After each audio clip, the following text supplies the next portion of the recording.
ជំនួបរវាងបូរីលេណាវ៉ាត្រានិងអតិថិជនទទួលលទ្ធផលជាវិជ្ជមានក្រមវប្បធម៌សន្ទនានិងបានឯកភាពគ្នាបន្តជំរុញពង្រឹងការងារដោះស្រាយមួយចំនួនក្រុមការងារក្រសួងរៀបចំដែនដីនគររំបនីយកម្មនិងសំណង់និងរដ្ឋបាលខេត្តកណ្ដាលបានបន្តដឹកនាំកិច្ចប្រជុំ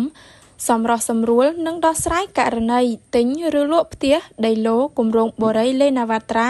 និងអតិថិជនដោយបានធ្វើការបន្តពិនិត្យលើសំណើសំណុំពររបស់តំណាងអតិថិជនគម្រោង 6A និងជ្រេ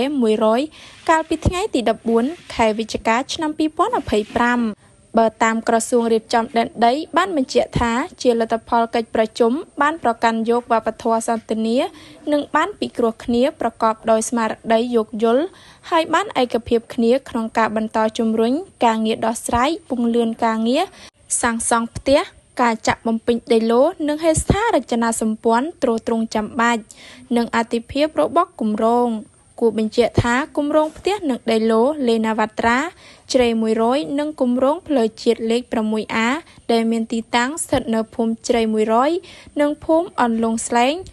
ឃុំសំបួរមាសស្រុកមុខកំពូលខេត្តកណ្ដាល